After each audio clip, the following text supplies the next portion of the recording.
नमस्कार दुनिया हालचाल को स्वागत करुछि मु संजय। आसंतु नजर पकाइबा वर्तमान रो मुख्य खबर उपरे।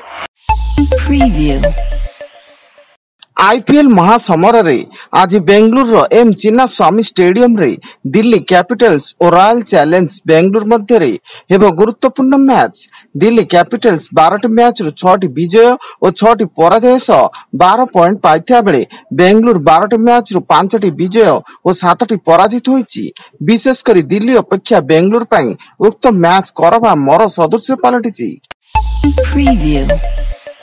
पुरी रे चलचंचल होईची रथ खला। शनिवार ठारू रथ निर्माण आरंभ होइता बेले प्रथमे 3 रथर 42टी चक निर्माण पई तुम्ब प्रस्तुत करा जाउची एवं प्रबल खरा को दृष्टि रखी सकाळ 8 ठारू रथ निर्माण कार्य आरंभ होईची।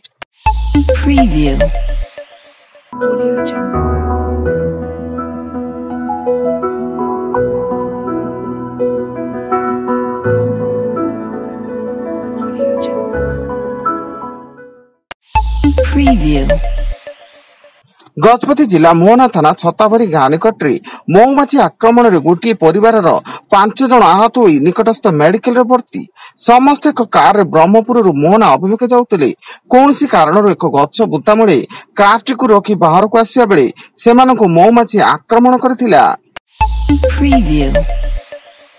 बालेश्वर जिला सिल्लांग थाना अंतर्गत गोविंदपुर ग्राम रे थिबा बेआईन करतकल उपरे वन विभाग रे चढ़ऊ बेले करतकलर मालिक घटनास्थल रु फेरार थिबा बेले 4 लाख रु ऊर्ध्व टंकार काठ एवं जंत्रांश वन विभाग जबत करिछि।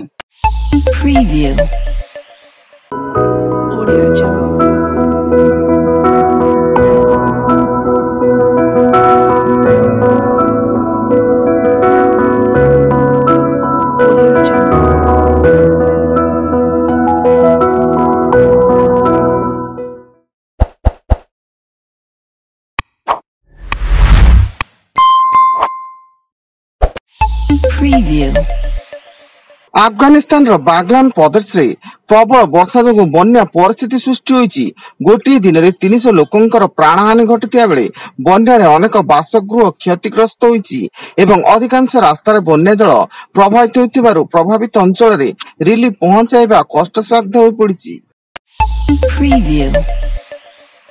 प्रार्थी पत्र दाखलर चतुर्थ दिन में कांग्रेस वरिष्ठ नेता तथा भद्रक जिला भंडारी पोखरी विधानसभा प्रार्थी निरंजन पट्टनायक प्रार्थी पत्र दाखल करिसेंती। से बंत भंडारी पोखरी अंचल हजार हजार दलीय नेता कर्मी और समर्थकंक गहन रे जिला कांग्रेस कार्यालय विशाल शोभायात्रा रे बाहरी भद्रक जिलापालक कार्यालय रे पहुंचीतिले।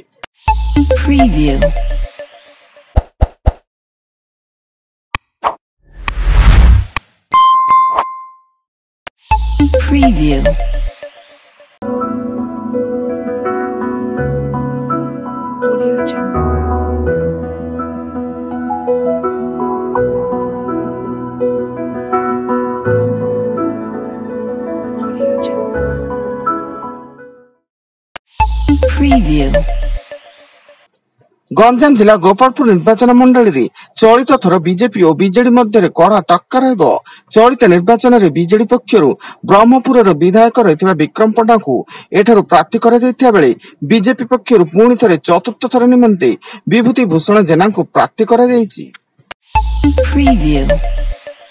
नवरंगपुर जिला झरिंगा चंदाहांडी घाट रे भारस्याम हराई ओलटिला ऑटो एथिरे 18 जन आहत होइतिया बेले समस्त आहतों को निकटस्थ मेडिकल रे भर्ती करा जायछि एवं खबर पाई पुलिस घटनास्थल रे पहुंची तदंत जारी रखिछि।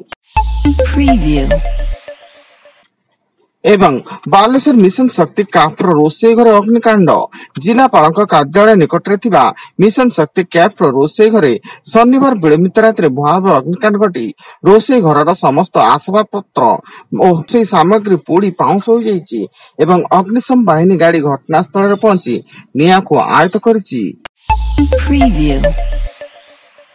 वर्तमान पाई एतिकी अधिक न्यूज अपडेट्स पाई विजिट करंतु आम वेबसाइट www.duniyahalchal.in।